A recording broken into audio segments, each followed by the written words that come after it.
Já parou para pensar onde que você pode colocar o seu dinheiro se o mundo entrasse em guerra?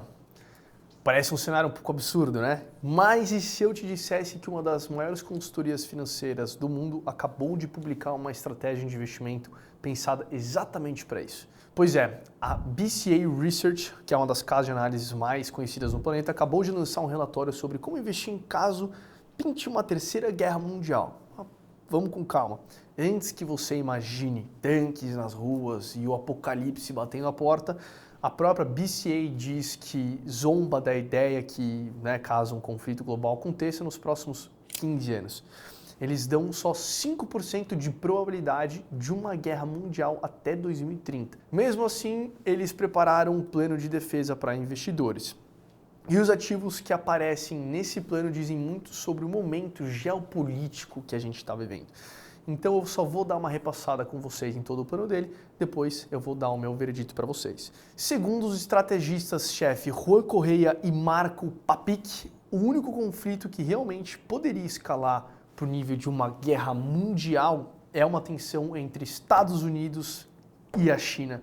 Xi Jinping versus nosso querido laranjão Donald Trump. Mas, segundo eles, a China não está pronta e nem quer viver um mundo bipolar como foi durante a Guerra Fria. O país ainda depende demais do Ocidente em 3 pontos críticos que eu separei para vocês. Número 1, petróleo. Mais de 80% do que a China consome é importado e quase metade vem do Oriente Médio, passando pelo Estreito de Hormuz, que você já deve ter escutado, que é basicamente uma rota completamente controlada pelos Estados Unidos. 2, consumo interno. A China ainda depende muito do consumo doméstico, que representa 40% do PIB, enquanto exportações são 19%. Em outras palavras, se houver um conflito, ela se auto-atinge. É uma faca de 2 gumes. 3, gastos militares. Apenas 1,7% do PIB, que é muito abaixo de potências como, por exemplo, os Estados Unidos, investem mais de 3,5%. Em resumo, a China ela pode ameaçar, mas não pode sustentar uma guerra longa, não pode sustentar entre muitas aspas, né? E a análise da PCA foi além da política e mergulhou um pouquinho também nos números históricos. Eles olharam o desempenho dos ativos durante a Primeira e a Segunda Guerra Mundial.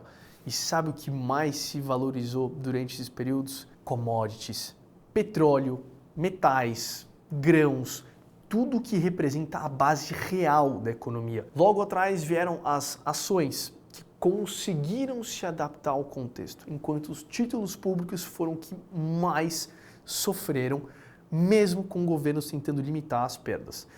Back in the days, o spread, ou seja, a diferença entre a compra e venda de títulos chegou a 10%, que é o maior nível em quase 2 séculos. Então era praticamente impossível negociar e renegociar dívidas soberanas com uma certa estabilidade. E tem um detalhe histórico muito interessante. Durante a Primeira Guerra Mundial, algumas bolsas simplesmente fecharam. A de Zurich, por exemplo, ficou suspensa até maio de 1916. Já nos Estados Unidos, o governo criou o Office of Alien Property Custodian, que é basicamente eles confiscaram os ativos estrangeiros, incluindo a patente da aspirina da Bayer. Em 1941, o presidente Roosevelt assinou a Ordem Executiva 8785, que congelava os ativos da Europa continental, inclusive de países neutros. Ou seja, em tempos de guerra, até o que é seguro deixa de ser. Ah, Matias, mas e as ações? A BCA ela analisou os setores que mais cresceram nos Estados Unidos durante a Segunda Guerra Mundial. E olha só que curioso esse caso. O setor de impressão e publicação teve uma taxa de crescimento anual de 23,4%, porque o Conselho de Livros de Guerra dos Estados Unidos enviou 120 milhões de livros para as tropas americanas. Então o setor do entretenimento cresceu 9,8% ao ano, porque a frequência no cinema saltou 45% para mais de 60% semanal. A cerveja e o licor subiram 13,3% ao ano, mostrando que até em tempos sombrios o ser humano continua sendo o nosso querido ser humano. Mas nem tudo, obviamente, foi lucro. Peguei um pedacinho aqui para trazer para vocês. Mas em 1942, o Congresso ele aprovou uma lei para recuperar os lucros excessivos das empresas que lucravam com a guerra. Ou seja, quem exagerou de certa maneira acabou pagando a conta no final. E o que a BCA certamente recomendou hoje com base nessas informações? Eles basicamente sugerem commodities, países neutros e criptomoedas. Escuta bem, criptomoedas, essa o Perini ia gostar, hein? Essa o Perini ia ficar louco isso aqui. E criptomoedas como uma certa forma de proteção contra qualquer instabilidade geopolítica.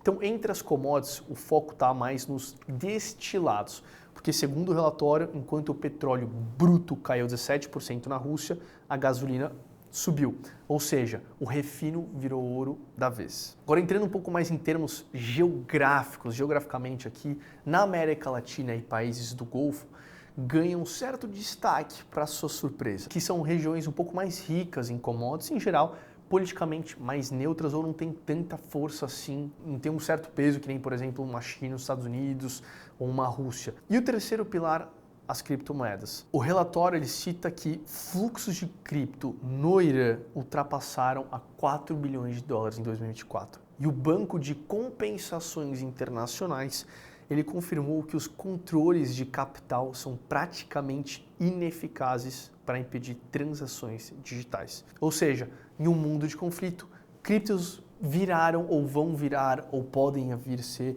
uma forma de liquidez global fora do controle dos governos, porque é a única maneira que eles não conseguem, a única moeda que eles não controlam, eles não conseguem imprimir uma criptomoeda, é uma moeda escassa, é contra e anti-inflação. E os gatilhos que poderiam acender esse pavio, quais que seriam, Matias? Bom, segundo o BCA, são 3. Uma declaração de independência de Taiwan, 60% de chance de provocar resposta direta, um bloqueio marítimo chinês de 50% de chance, a autossuficiência energética da China, porcentagem está em 45%. E aí, mais uma vez, reforçando, as chances de uma guerra mundial seguem baixas, apenas 5% até 2030. O ponto aqui, gente, não é para a gente tentar prever o caos, ninguém tem bola de cristal aqui. É tentar entender como se proteger dele com uma estratégia que passe por todos esses períodos. E eu lancei o meu novo treinamento chamado Do Zero aos 10 mil reais, que custa apenas R$ 97, para você justamente dar os seus primeiros passos, começando arrumando a sua cama até chegar à estratégia que me levou dos 10 mil reais aos mais de 100 mil reais em menos de 2 anos. E agora, com mais de 150 mil reais na carteira em 3 anos. E todo mês eu faço uma atualização dessa minha carteira pública aqui para vocês. Então não esqueçam de se inscrever no canal, deixar aquele seu like e ativar o sininho. Assim o YouTube consegue entender que esse é um vídeo bom e ele envia para outras pessoas. Então é isso, galera. Espero que vocês tenham gostado. Um abraço e até o próximo vídeo.